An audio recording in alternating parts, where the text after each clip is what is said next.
Hello and welcome to Property Mastermind Podcast, episode 145. Today we are talking about the unseen barriers in property development.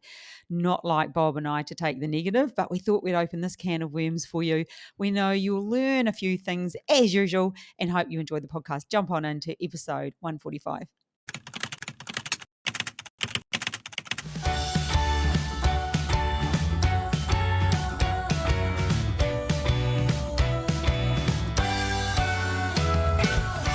Welcome to 145, but I think I forgot to say on the intro with Hilary Saxton and Bob Anderson, or Bob Anderson and Hilary Saxton. They know by now. Episode 145. They're not new. We certainly know. No, we know.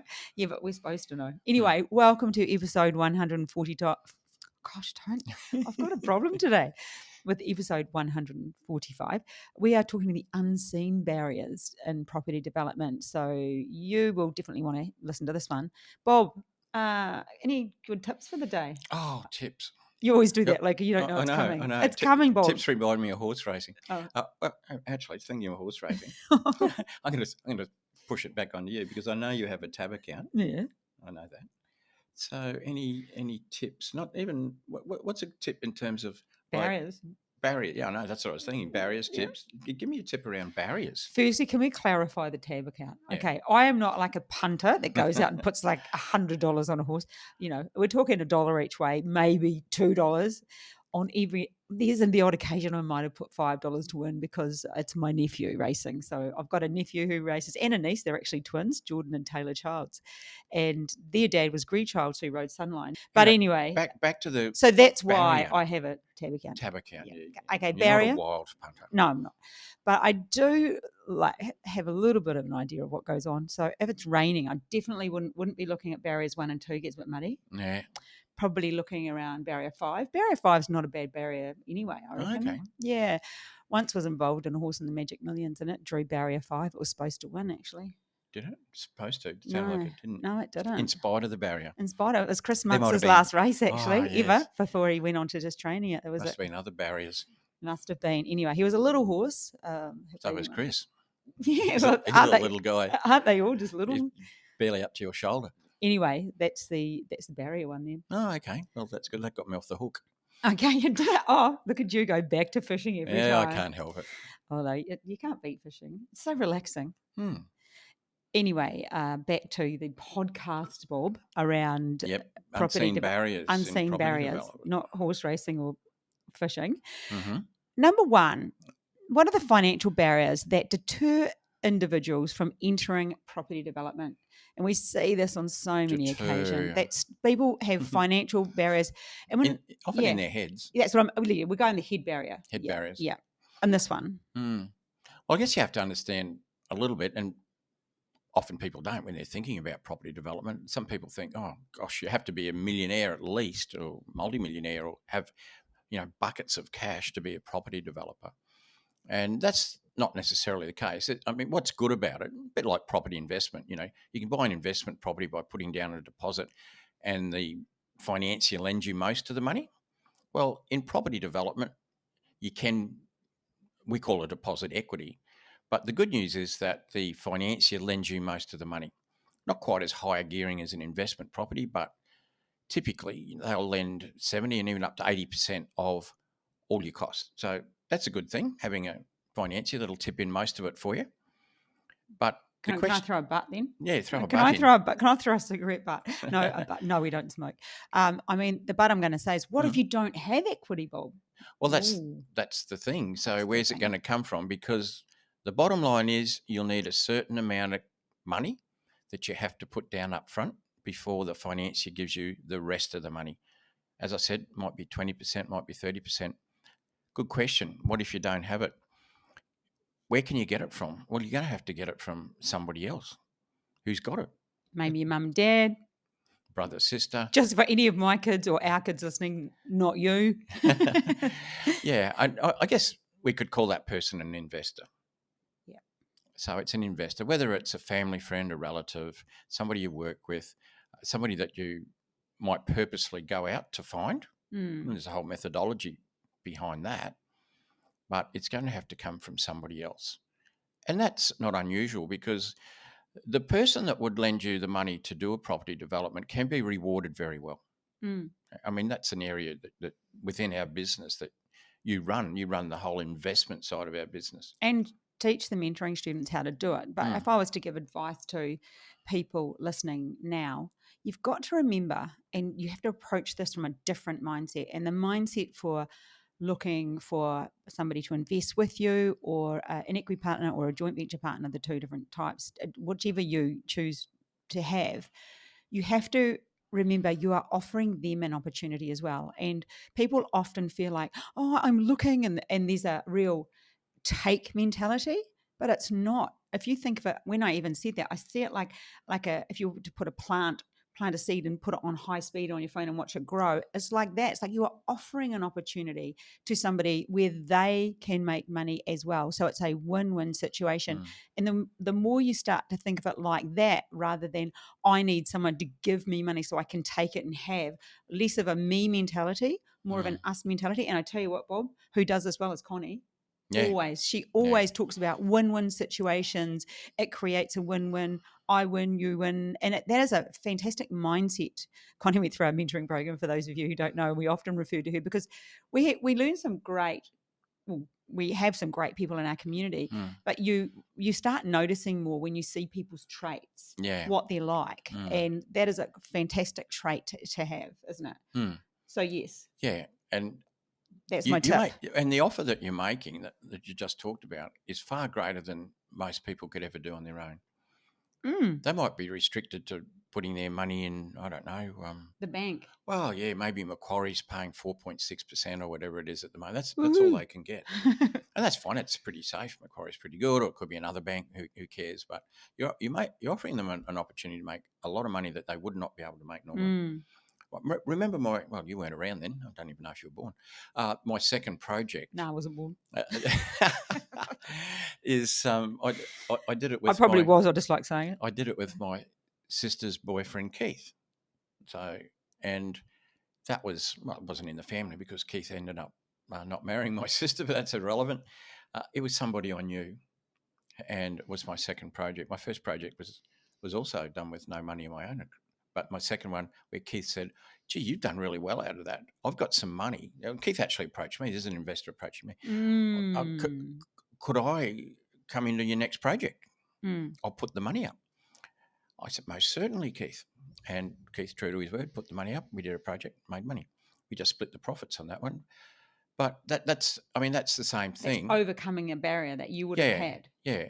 And he didn't have the ability to make the sort of money we can make out of property development. Mm.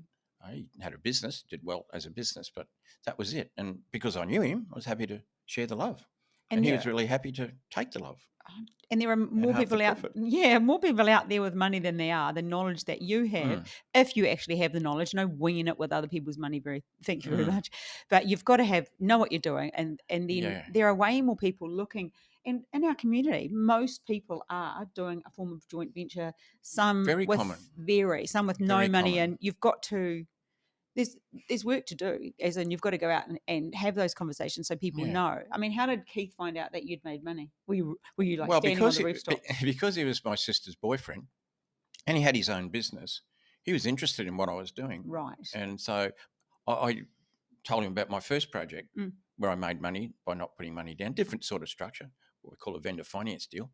But he saw the money I made and he knows I didn't put any money in. Mm. And he said, well, I'll put the money in this time instead of somebody else. You know me, I'll put the money in and we'll share the profit. And I said, yep, that's what we did.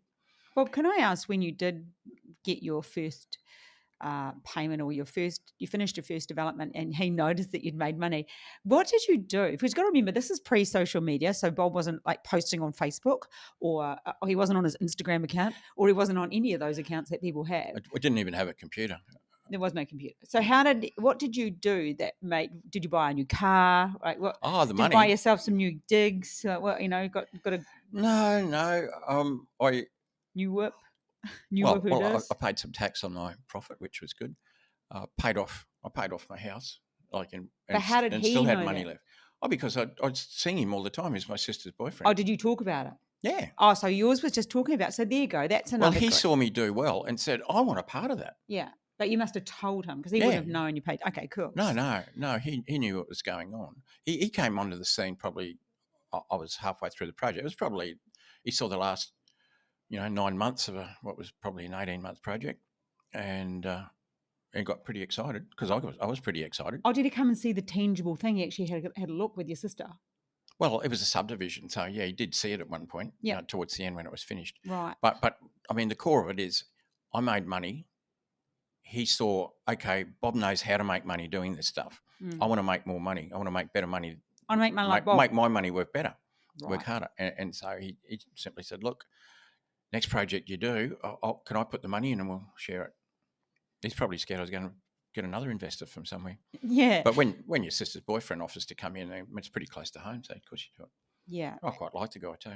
So, Bob, when you think about that, you did 2 property developments with no money and were incredibly lucky that, they were both successful. So for people with no money, do they need to go and approach their sister's boyfriend? Never know. I'm actually not joking. Are you? I didn't approach him. He approached me. But should people, if they're serious, because we hear the barrier, I've got to wait until you've given yourself that time, you've given yourself a life rule. Don't wait till you've saved up 20 or 30% of what your cost. No, because gosh, you just end up being. I mean, there's lots of ways you can do it. You can use it. Could be a line of credit off your house. Could be money you saved up, like your own money. But goodness, don't wait for that if you don't have it. As you said, so many people in our community do joint ventures. They're loan partners with other developers. I mean, and you're quite true. There's a lot more money out there looking for a good home than there is people who know how to make big profits out of money. Even we were talking about people that have no money and being in the mentoring program. We had a guy that had very limited funds, but he had a few thousand that he knew he could put down as a deposit. And the interesting thing about deposits is the 10% rule is a myth. It does not have to be 10%. And I don't think I've ever paid 10% when I bought. So property. we call that kind of getting your foot on the property. So you've got a hold over it. Your deposit can be whatever you choose for it to be. So that if you only have, it could be a part deposit. $5,000 as a partial deposit until you can go out because you've already talked to 3 people who said, yes, I'm keen. So you're right, I've got a partial deposit. It's time to ask them if they are serious and then have those conversations then. That is another way for you to get started. And I make it sound so easy, but I think that we overthink it to be very difficult, and it's not difficult. No. I invest all the time.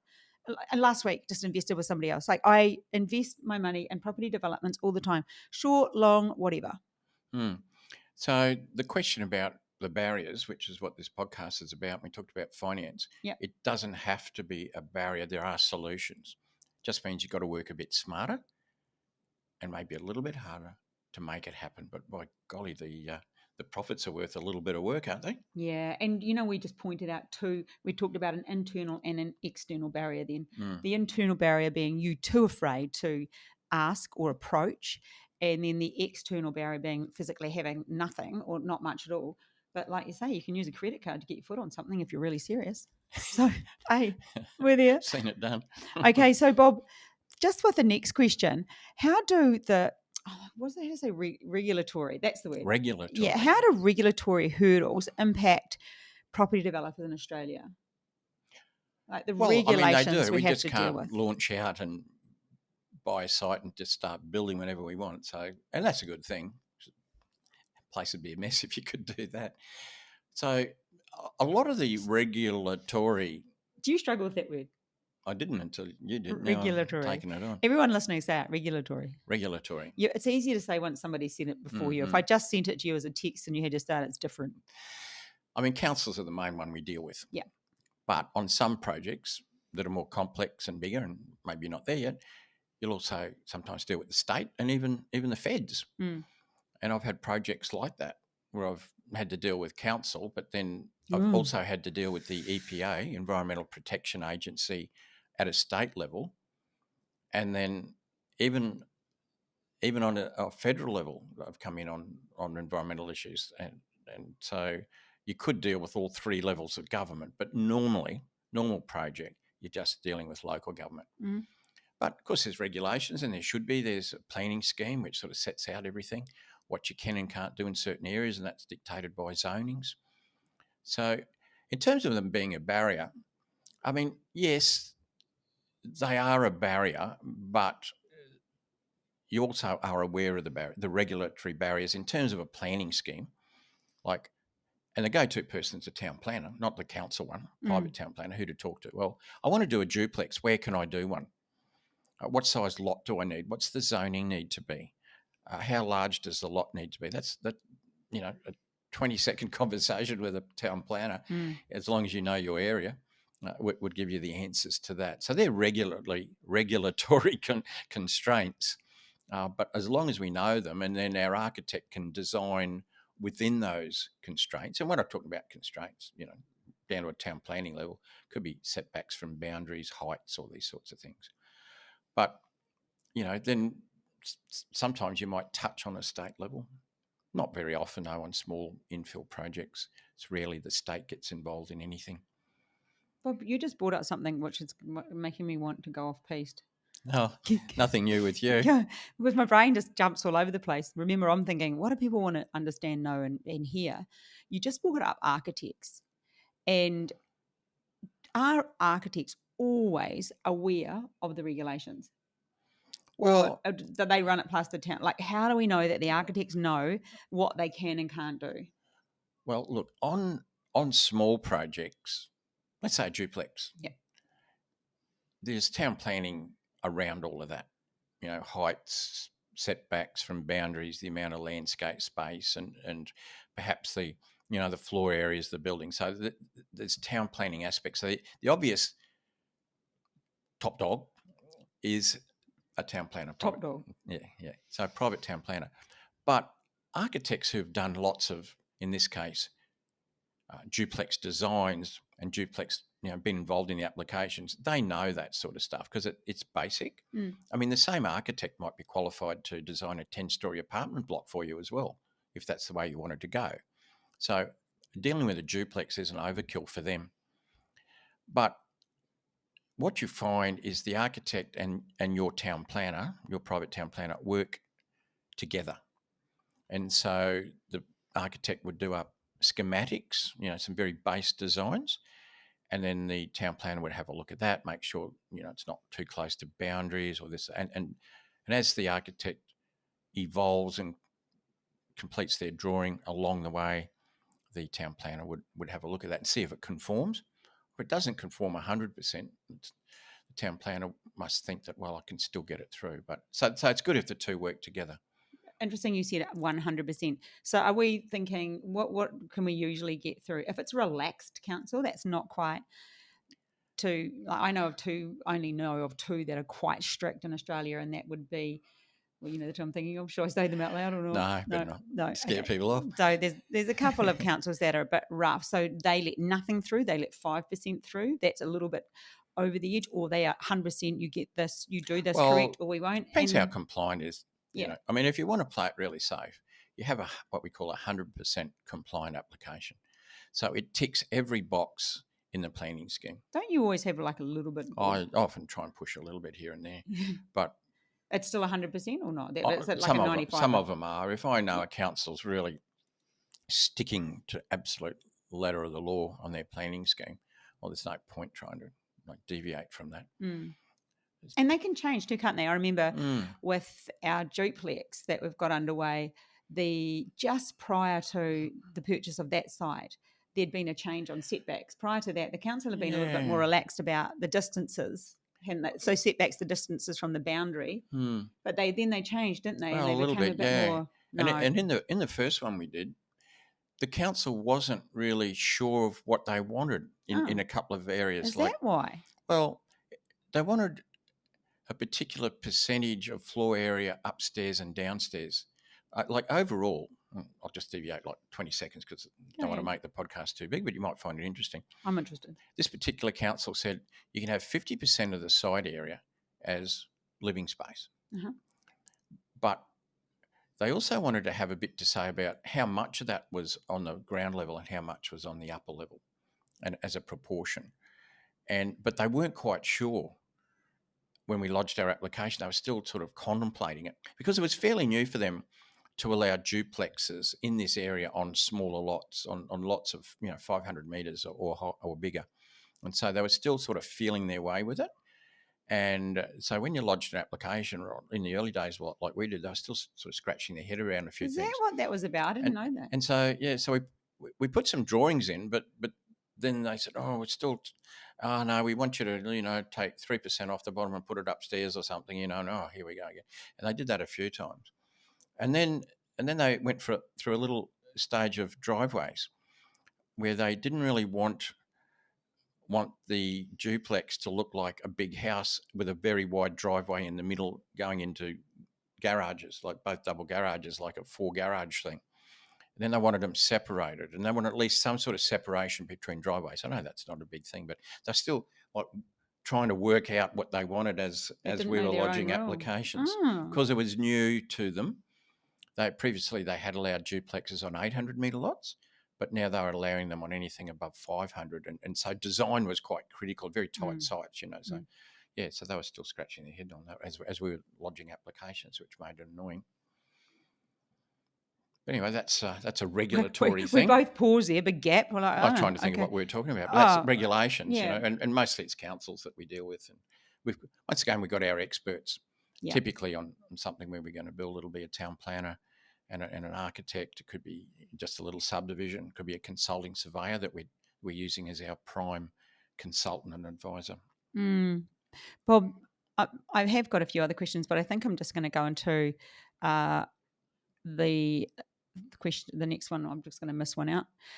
Why is the lack of experience considered a significant barrier in property development? So what is that about?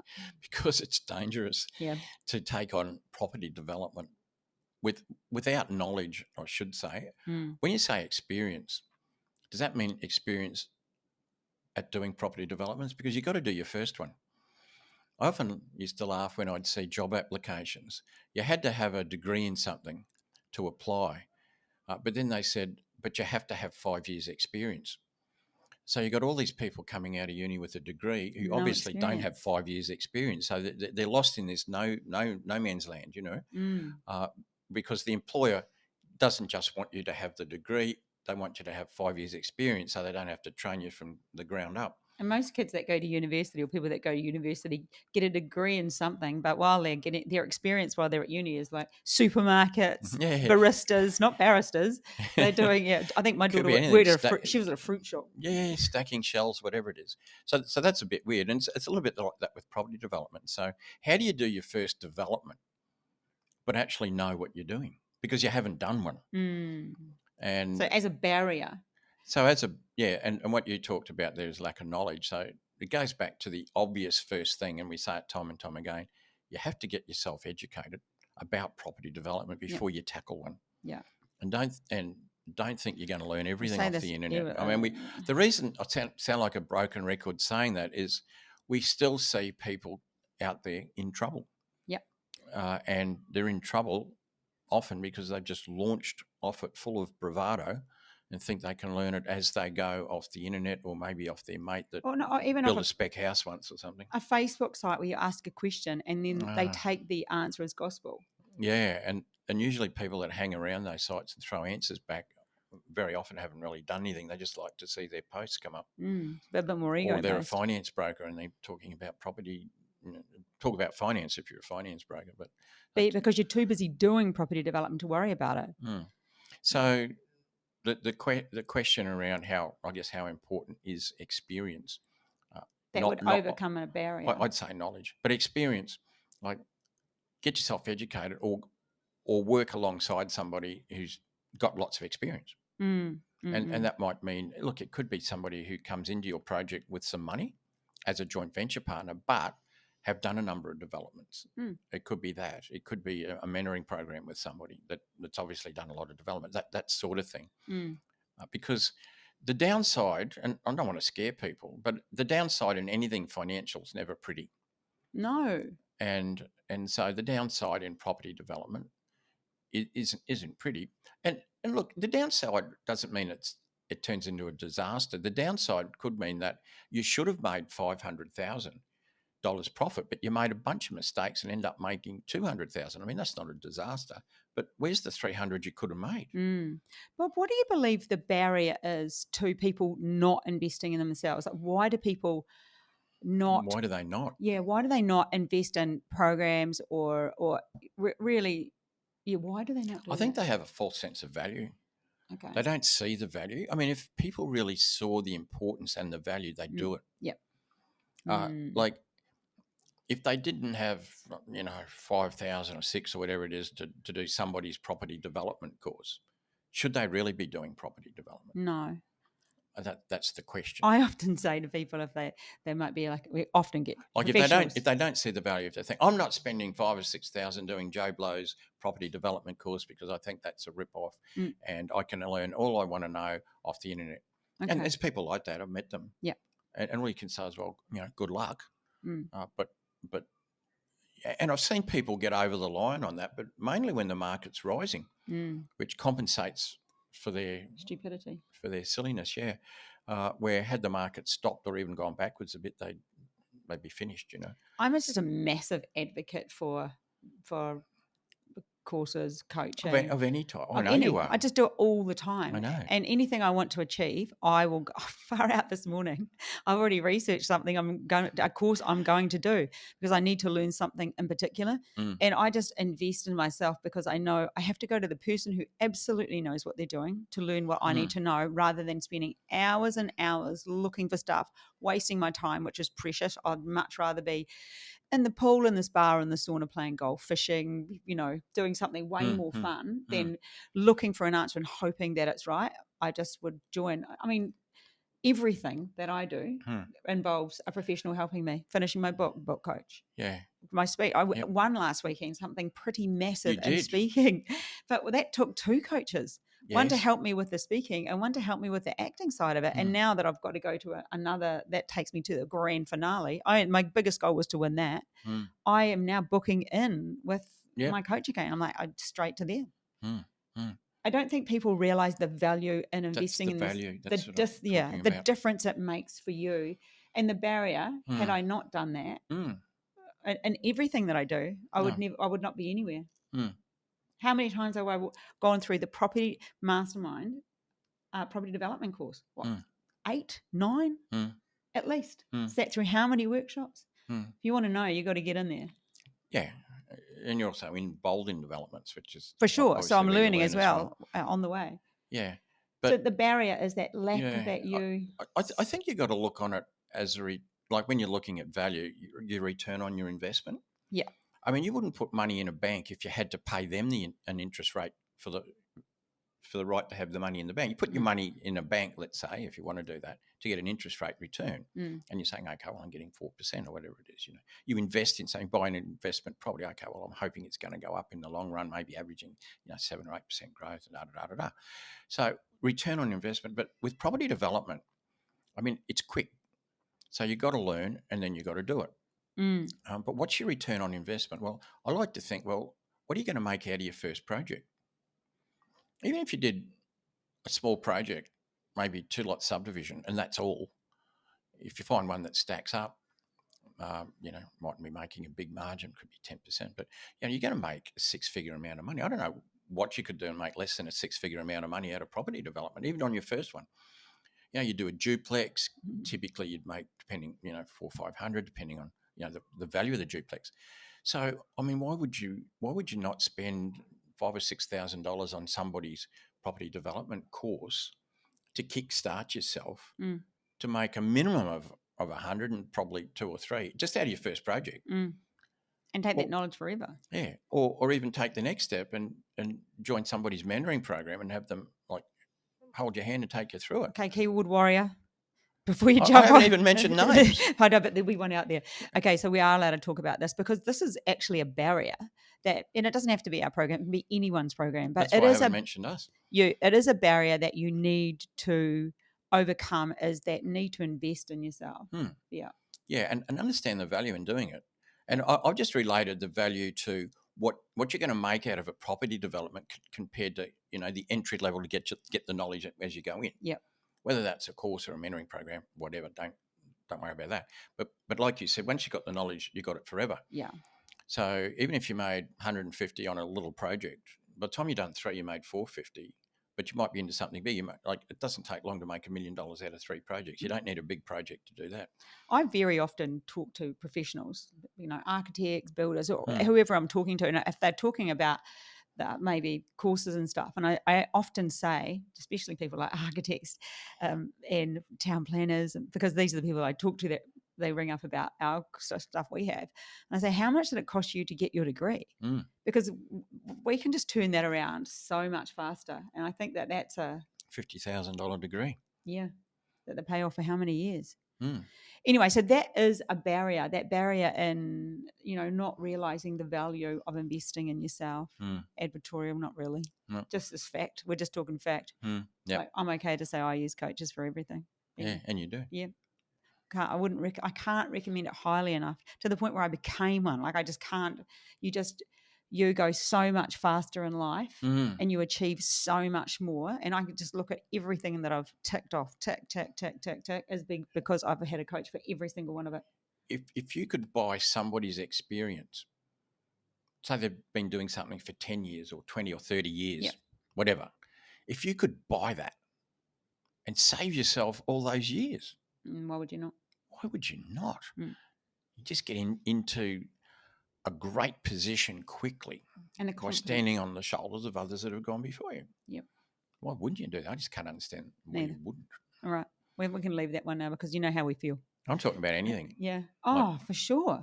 I'm just talking about property development. I'm talking about anything. Yeah, I love it. Yeah. I'm not really a groupie person either. I like individual. Yeah, it's my jam. But anyway, that's just me. Okay, so Bob, last question. How does fear of failure stop people taking action in property development? And it's hard for us to know the answer to this. This is one for you, because when we're talking about fear, it's a head thing. Intrinsic. I mean, unless there's a lion roaring 2 meters from you with its mouth open, that's very physical. You might just be about to be eaten. I'd be pretty fearful of that. Yeah. But the fear of actually not doing something. Can you expand on that? Because you're more credentialed than I am in that. I'm thinking the fear of not taking action. So maybe somebody has done a course, or maybe they don't want to.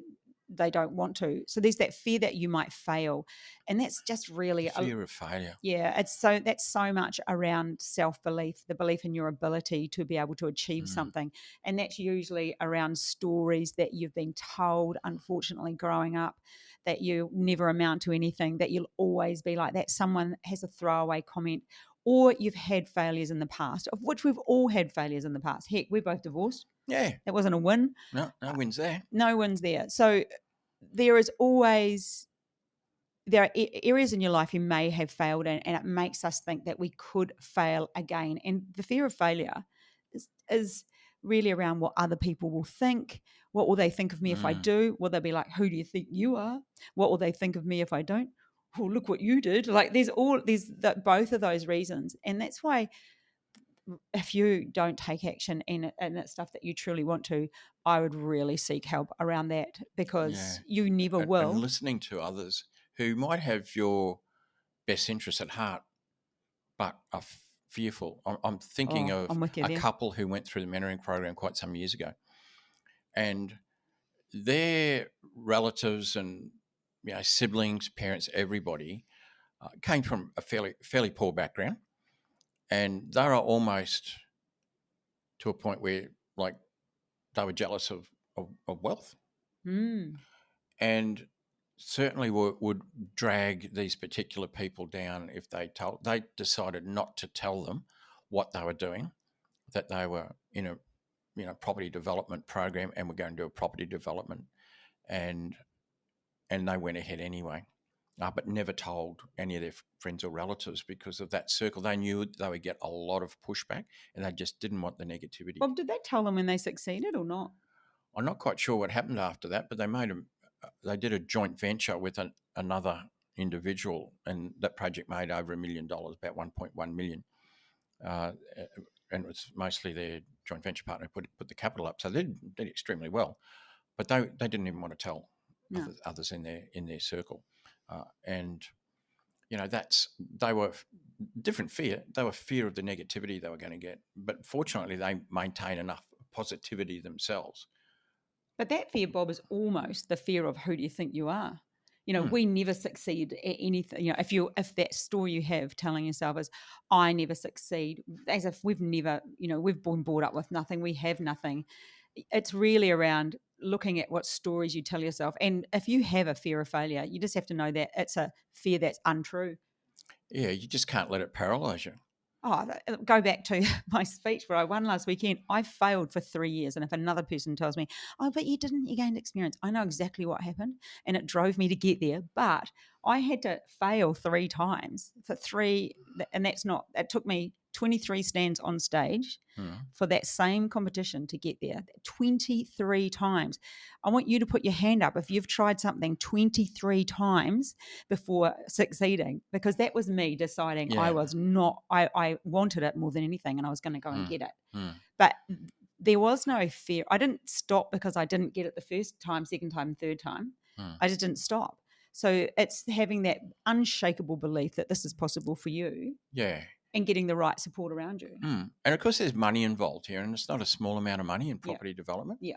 And that in itself is fearful, Yeah. I mean, look, even now, if I go into a project, I've got a certain element of fear, but it actually keeps you sharp. Yeah. It's not a lot. It's not going to paralyze me. It's not going to stop me from doing anything. If I've done my research correctly, which I know I will, and I've got the numbers right, which I know I will, I'll do it because I fully believe in it. But even then, there's this element of fear, and I think it keeps you sharp. Yeah. If you use it, so you're using your fear positively, Bob, to stay on top, to keep you sharp. And so maybe if you are fearful of moving forward, maybe flip that, like reframe that. How can I use my fear to remain sharp, which would mean mitigating the losses we talked about in the last podcast. Like everything we talk about on our podcast can come back to a way to use your fear in a way that supports you rather than in a way that debilitates you. Yeah, but your courage has to be greater, obviously a lot greater than your fear. Yeah. The fear might be, I don't know how you measure it. Let's say it was 10%, but the courageous part of you has to be 90. Well, that 10 can keep you sharp. Yeah. Otherwise, you just take this cavalier, she'll be right, mate, sort of thing. And do nothing. And that's where you get into trouble. Like, yeah. I remember, and there's something in psychology, I know you've studied psychology, it may have been you that told me, that people are motivated more by the fear of loss than they are of the fear of gain. Then the positivity. They are positively of gain. Yep. So if you were to say somebody, do this and you're going to make $1 million, that's a certain amount of motivation, obviously. Or if you say, do this, but potentially you could lose $1 million. Is that how that works? That people are more fearful about the $1 million than they are about making the million and losing the million? I think the study I was listening to at the time was around a guy was rung up in the night, and he had a financial planner who'd said to him, he if he rang him in the middle of the night and said, if you do this, you're going to make X amount of dollars. It'll be amazing. But if he'd rung him in the night and said, if you do nothing, if you do this, you have to do this, or you will lose the money. It's only when he will lose the money that he'll do something to take the action to gain the money. Most people won't. That's what that was. Did I say that clearly enough? That was the story you told me. Yeah. And that's really interesting about that's how we are as humans. We'll do nothing, even if it could be positive, but we might take it. We will only act when it's negative. Who leaves their taxes to the last minute? Like, seriously. It's like, the ATO, Shiver's got to get my best done. All right. I think on that note, Bob, we've covered off a few. That was fun going through that. Unseen barriers to property development that perhaps you could have a look at. And if you tick those boxes, you want to have a chat to me about property development, you're welcome to. Our email address is below. You can book into my diary. And otherwise, use this as motivation to see if perhaps property development's for you. Keep listening. Share it to somebody who you think might enjoy the podcast. And we will catch you next week. See you then. Bye. Bye.